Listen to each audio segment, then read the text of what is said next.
다 끝내놓지 않았습니다. 2012년 선교한국이 시작되었습니다. 수많은 청년들이 모였습니다. 저는 저녁 집회에 설교하러 강단에 올라서서 축복하며 감사한다고 고백했습니다. 왜냐면 그들이 하나님께서 한국교회를 축복하실 이유이기 때문입니다. 안산동산교회 본당을 가득 메운 4,000명 가까운 청년들을 보면서 우리와 함께 하시는 예수님을 보았습니다. 두세 사람이 내 이름으로 모인 곳에는 나도 그들 중에 있느니라. 마태복음 18장 20절 말씀을 위하여 기도하면서 엄재현 목사님이 했던 설교 끈이란 책이 생각났습니다.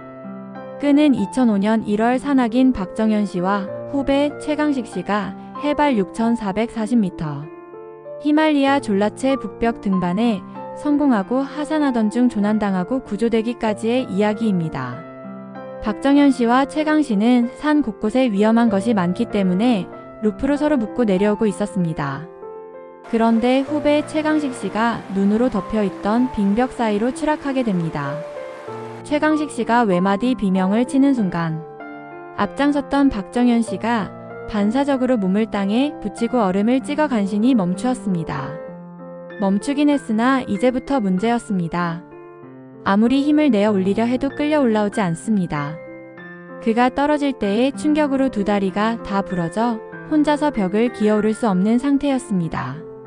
위에 있던 박정현 씨가 갈비뼈가 부러졌습니다. 어렵게 히말리아의 외딴 곳에서 어느 누구도 없이 오직 둘 사이에 끈을 놓지 않은 채 삶과 죽음 사이에서 사투를 벌인 시간이 무려 10분, 20분이 아니라 3시간이었습니다. 이때 박정현 씨에게 무슨 생각이 들었겠습니까? 거의 모든 사람이 끈을 끊어버리고 싶다는 생각이 들었다고 합니다. 하지만 그럴 수 없었습니다. 끈으로 두 사람의 몸을 묶은 순간 두 사람의 생명은 하나였기 때문입니다. 3시간 사투 끝에 최강식 씨가 간신히 절벽을 기어 올랐습니다. 그러나 두 다리는 부러진 사람과 산을 내려가는 것 만만치 않았습니다.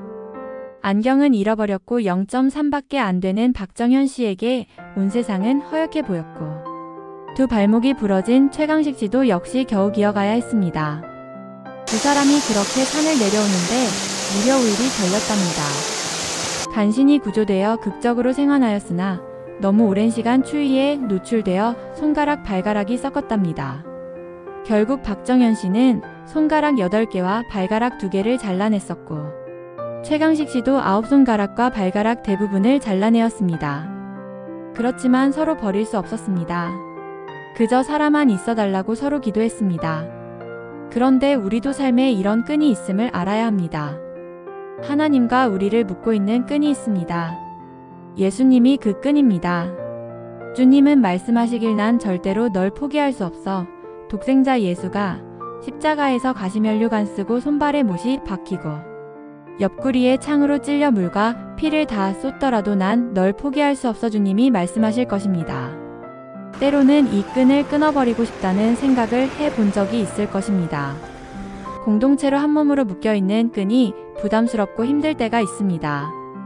그러나 명심하십시오. 끊어버리고 싶은 끈이 실제로는 예수님이라는 사실을 말입니다. 하나님께서 교회를 징계하실 때가 있습니다. 하나님은 한국 교회에 그 끈을 끊으시려고 한 적도 생각도 없다는 것을 압니다.